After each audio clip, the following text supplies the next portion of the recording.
Welcome back to another Break It Down with the Grinder. It's me, Devante, the Grinder Sewell, your boy Skyler King. Today we're gonna recap the 287 fights this weekend at the UFC pay-per-view event. We're gonna give you guys just a recap of the 6 fights we predicted and broke down last week, and just tell you guys the fights that we think the UFC should match each winner and loser up with as well. So we're gonna first start off with the main event on the prelims, which was Kevin Gastelum versus Chris Curtis. If you watched the card, you've seen Kevin Gastelum pull out of unanimous decision, I believe. He won over Chris Curtis. Same thing what I predicted. Chris Curtis come out with low volume striking. Kevin Gastelum, I thought he was gonna push for more takedowns, but he was able to out-volume Chris Curtis, land the better combos, and just have decent cardio to push past. The commentators saying this was his best performance. I don't think so, but solid step in the right direction, and a win is always good. And my suggestion for the next matchups, Kevin Gastelum, I'd like to see him maybe UFC rebook the main event versus Nasruddin, or possibly he can set a fight up with Andre Muniz. And for Chris Curtis, I like to see him possibly fighting a guy like maybe Gerald Meerschaert. That fight would make sense. They're both coming off of a loss on the same card. So that's my recap of the first fight. Yeah, fight. I think we both kind of called it. Thought that Kelvin was going to be a little, he's just experienced, been in big fights, be able to go 3 rounds, fairly easily, and Curtis just couldn't really keep up with the pace. And I think I agree with you on your picks for the next fight. It's kind of hard. Like Chris Curtis, right at the bottom of the rankings already at 14. Now he just lost. It's like you don't know. It's kind of hard for him to fight up back into the rankings again. I think, him fighting Gerald Meerschaert, both losing this past weekend. They need a win. Makes sense. It's good. I think it'd be a fun fight. And I think Kelvin was supposed to fight Nasruddin already. Just makes sense. Rebook that fight. Kelvin can keep working his way up the rankings. And another good fight too, for Chris Curtis, I feel like could be Chidi Nakwini. I can't really pronounce his last name, but Chidi, he's a good striker. Right. You know what I'm talking about? Yeah. Very good striker. He's coming off of a loss too. So 2 good strikers. That'd probably be a good stylistic matchup. But anyways, heading on to the main card, we have Christian Rodriguez versus Raul Rosas Jr. Another fight I predicted. I predicted this one right as well. For this fight, I went with Christian Rodriguez. I just thought he was a better overall fighter, more seasoned, more tested, and more experienced. And he was able to stop the takedowns from the guy. Just, again, just be the better overall mixed martial artist. Rosa was just trying to push the takedown. He got the takedown early in the first round, but used too much energy. It didn't really mix up using any of his striking. It's going to be interesting seeing how the UFC moves forward on matching him up, especially since obviously they've seen some type of, hype and marketing ability with him. But wins, you have to win in the UFC. So we're going to see again how do they match him up with. Christian Rodriguez, I feel like maybe you could match him up next with someone like a Journey Newsom. That would be a good fight, decent fight. Raul Rosa, again, I'm not sure how the UFC goes with this. I don't really see that much people on the UFC roster that he can match up well with, but a newcomer in the UFC that he can match up well with, I think, would be Steven Kozlo. He fought about a few months ago, I remember. He fought Cameron Simon on a prelim card. He's a very heavy grappler as well. So since both of them don't throw too much strikes, maybe it's allowed them to kind of like cancel it out and be able to show off a little bit of their striking.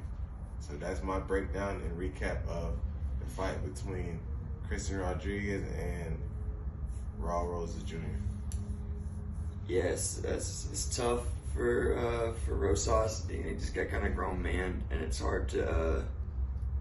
It's hard, like right now in the moment, like just a few days removed, to see like a matchup happening where that probably won't happen again. I don't really know what direction you go with him, but you know, Rodriguez just probably just fight someone above him in the rankings, or not in the rankings like the top 15, but start moving in that direction. You know, he should ride the hype. You know, he just kind of derailed the hype train.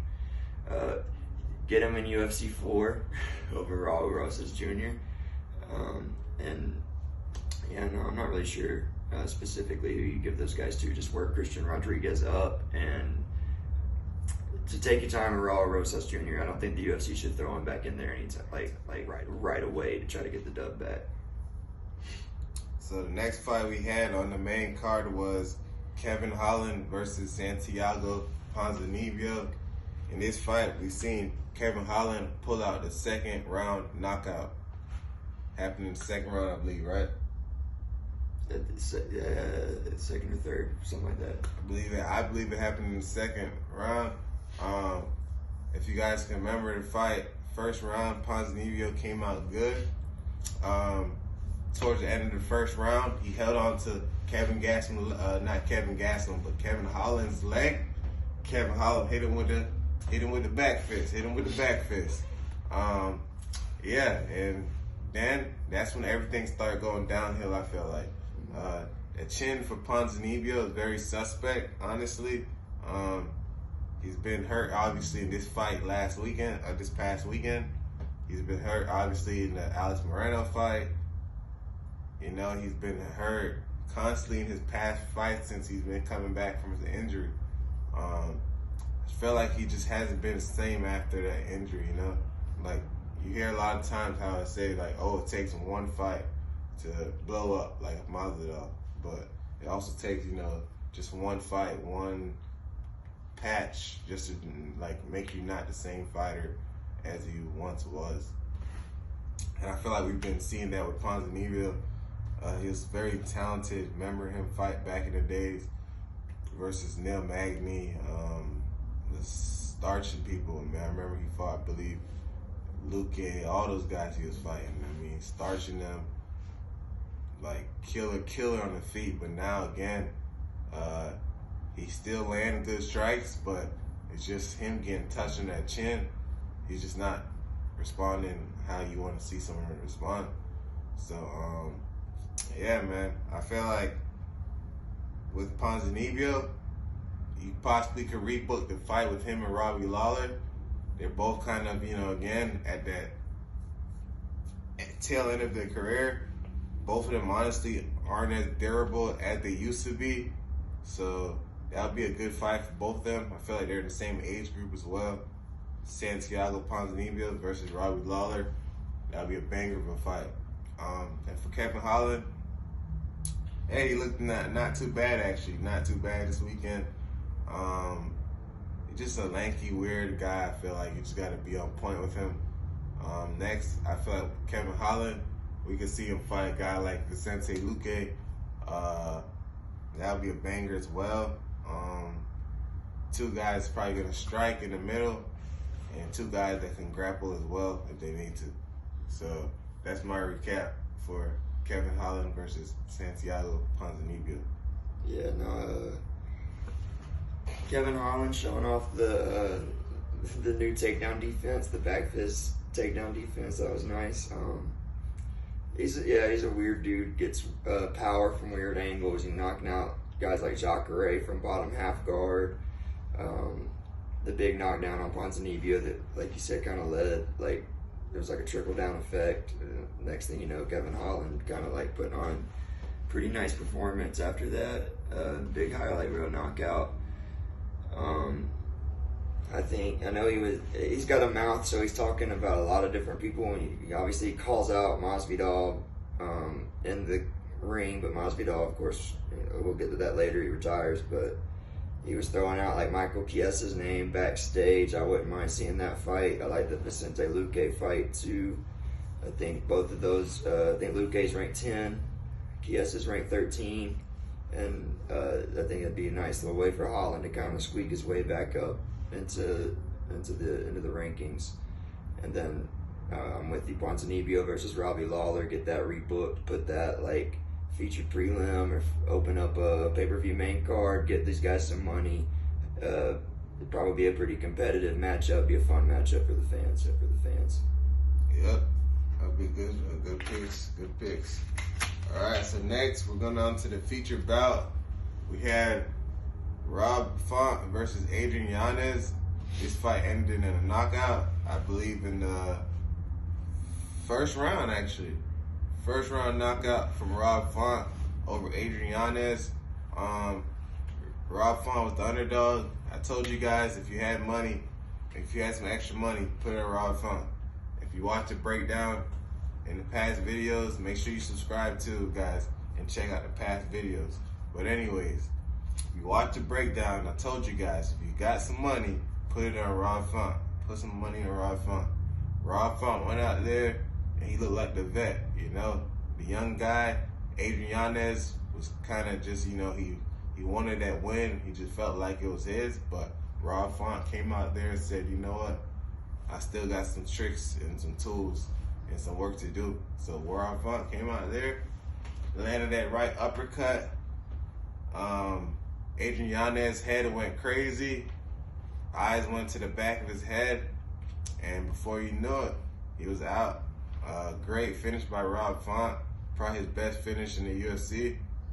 He got a 50 G's bonus for it, and yeah, congrats to Rob Font. Next, Rob Font, let's see. He was number 6, I believe, fighting number 12, so he probably is not gonna move too much up in the rankings.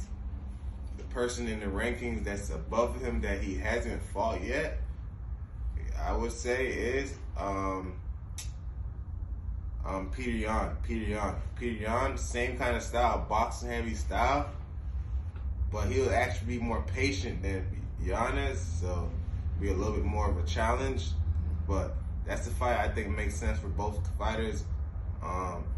Yan's ranked above, but he's coming off of a few losses, so this will be a good fight for him to get back on track. Both of them be a good fight for both guys. So I'm leaning toward Rob Font versus Peter Yan as the next fight for those guys. And Adrian Yanez, I told you guys this was going to be a big step up for him. So now, him being ranked number 12, he should fight, not going too far back in the rankings, but he should fight the loser of Chris Gutierrez, who was ranked, I believe, number 13. And he's going to be fighting Pedro Munoz, I think this week or next week. I'll break down that fight card as well. So Chris Gutierrez is going to be fighting Pedro Munoz, and I think the loser of that fight should fight Adrian Yanez. That'd be a good fight, regardless of who comes out of that fight and fights Adrian Yanez. So that's my breakdown for that fight. That division is actually very stacked and a lot of interesting matchups. You got 2 Nurmagomedovs in the top 15. You got Sterling, you got Cejudo, you got O'Malley, you got Yan. Rob Font, obviously you can't forget about him. Song Yadong, Martin Vera, Cody Garbrandt, Dominic Cruz. The division stacked, so definitely ready to see what's going on in that division. And Rob Font, crafty veteran, good performance. I had Yanez winning that fight, but Rob Font showing more than the jab. You know, like he was really, he started finding the counters, and really nice performance. I do think that Rob Font versus Yan is the fight to make. I think it's stylistically, it's going to be a fan-friendly matchup. A lot of hands being thrown, probably. 2 guys just calculated boxers. I want to see that one. And then, yeah, with Yanez, there's a lot of directions you can go. Because, I mean, even down in the last 5 positions in the rankings, there's just so many good names and good fighters. Like, both Nurmagomedovs are in the 11 to 15 range.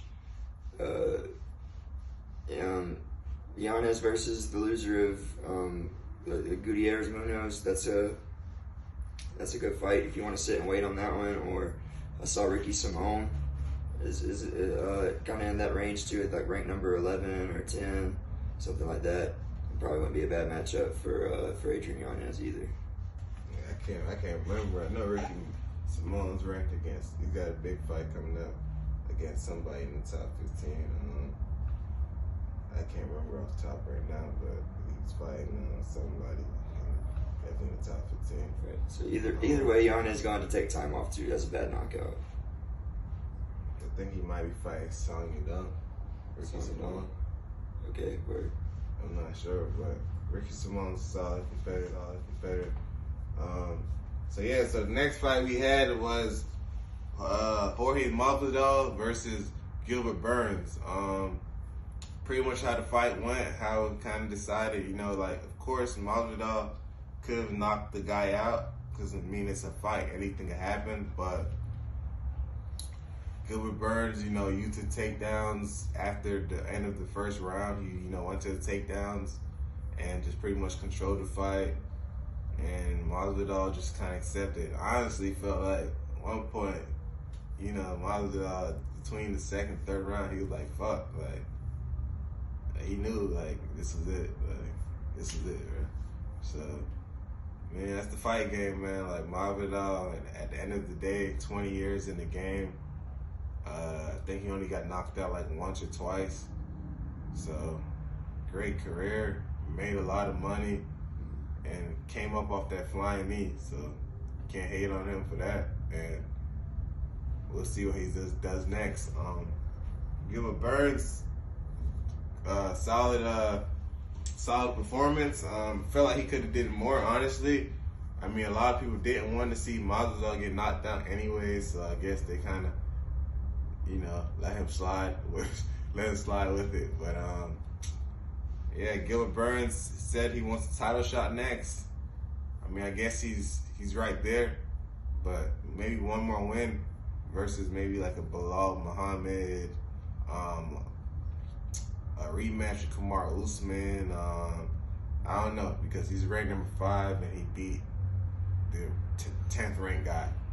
So Gilbert Burns, still some work to do, but headed in the right direction. So Gilbert Burns, again, maybe like a Belal Muhammad, Kamar Usman rematch, something like that. And with Masvidal, obviously, just enjoy your retirement. And that's it, man. Just enjoy your retirement. And that's it. Right. That's it. Yeah, right. Yeah, no, I think if Burns can't sit and wait on the title, if that's something that he can work out with the UFC, that's great. You should go for it. But I wouldn't mind seeing the Burns Belal fight. I know Belal's kind of hunting the Colby Covington fight like really hard, but it looks like UFC is going to do Leon versus Colby. That leaves Belal and Burns needing fights, and we'll need a new #1 contender when that fight's done anyway. So I think it just makes sense to do Burns versus Belal. It's a good matchup. Both guys decent grapplers. With Belal Muhammad showed a lot of improvement with his hands in his last fight. Burns got the knockout power. His hands look pretty decent against Masvidal too. It's a good stylistic matchup. And in the main event of the evening, we had Israel Adesanya versus Alex Pereira in the rematch for the middleweight championship. So in this fight, everybody's seen the results by now, I'm sure. So we had Israel come out, man. He came out with a different game plan this time. He came out saying like, hey, I can't be on the back foot. He went more forward. He took more chances, taking more chances and being more aggressive. That's what I seen in the beginning of the fight. Alex Pereira, he was still landing too as well. He was still landing, but Israel again, still coming forward, had his guard up, Alex Pereira, one thing I noticed during the fight was he would throw that left hand, whether it's the jab straight or he threw the left hook, he would drop his hand coming back. During the fight party I was watching with my guys, I told him, I'm like, yo, he's dropping that left hand though, Alex Pereira. I don't really like that. I don't really like it. But anyways, fast forward to keep going on to the fight. Fight's going good. Both guys are pretty much landing, you know, the shots that they like to land. First round goes by, pretty close round, honestly, right? So we go to the second round. Alex Pereira starts to land his kicks to the leg. You know, he's starting to kill the movement. Actually, early in the fight this time, forcing Izzy actually having to switch stances. So I'm kind of thinking like, oh, it's not looking good right now, because if he's chopping his legs down early like this, it's not gonna be good. Because I mean, last time he hurt his leg in the 5th round. If he stops Izzy's movement from the 1st or 2nd round, it's not looking good. So I mean, he hits Izzy with some good leg kicks. Izzy starts to switch his stance. Izzy backs up against the cage. He starts to ball up. Guy teeing off. I'm not gonna lie. I'm at the crib. I'm like, oh, it's over. Like, it's looking like it's not going good. I mean, clearly that's what I was thinking. Clearly that was everybody else that was watching the fights at my house was thinking. Clearly that's what Alex Pereira was thinking. You know, as he said, he was playing possum, so he said it was planned. You know, he planned this out. So, you know, Alex Pereira throwing those punches, not bringing his hands back to his face, throwing those punches out of nowhere. Boom! Oh, boom! Oh, double up, man. He said if I could do it once, I could hit it twice. Boom. Hey, it was over with, man, you know. Hey, that's the name of the game, bro. Like, yeah, man, it's over with. So, Alex Pereira got knocked out. He got comatose. Yeah, man, it's crazy, but I want to see it again, though, man. Like, I don't see no other person that both fighters should fight at this moment. I feel like you got to run a trilogy. They're both 1-1 in MMA. I feel like Izzy's kind of discrediting Alex, like, oh yeah, the score is settled, but you can't just knock someone out. They knock you out, or they knock you out, you knock them out and say, oh, I don't want to see them again. Nah, bro, like, you got to give him that opportunity too, because he gave you an opportunity too, as well. So, and plus, Izzy already beat everybody else in the top 5. And if he didn't beat anyone else, then it'd be like, okay, let's, you know, give someone else a chance. But everyone else in the top 5 had a chance, and if not one chance, they had 2 chances already. So Alex Pereira could at least say, you know what, he already knocked Izzy out in the UFC, so why not? Why would he not deserve another chance? And if you just seen, the UFC just announced Amanda Nunes versus Juliana Pena 3. So if Juliana Pena deserves a rematch, you can't tell me Alex Pereira don't deserve a rematch. So that's my recap of the main event. Again, we need to see a trilogy. Got to. Yes, it's good. It's the best storytelling probably you've seen in the UFC in a while. Is he getting that win back? I'm not as interested in the rematch. I don't know. I feel like, I mean, Pereira really got, like, Izzy said in the interviews and stuff, like, if it's not for the storyline already being there in kickboxing, Pereira probably doesn't get fast-tracked to the title. Izzy's already beat everybody, but Pereira didn't. I get it. I think that Pereira just can't stay at 85 that long. If he can, and he can, and they do want to see the rematch, that's great. I feel like eventually he's going to have to move up anyways, so wouldn't mind seeing Pereira and Jamal Hill if Pereira deserves the title shot. But then it does get funky at middleweight. I'm not sure what you do with Izzy at middleweight if Pereira's not there. We were looking at the rankings before we started recording, and it seems like the guys that are fresh in the division still need 1 or 2 wins each, and then the top 5 is still all due to the Izzy's beaten twice. So I don't know. It's fresh. It's fine. I'm enjoying the knockout itself right now. I really think it was good for Izzy, because I know we kind of got into a habit, like all the fans, like, oh yeah, Izzy's just gonna come out and jab this dude for 5 rounds and it's boring and whatever. But both of these Pereira fights have been super exciting, and it's been cool to see how Izzy handled, at least coming back from the loss in MMA, moving forward. I don't know.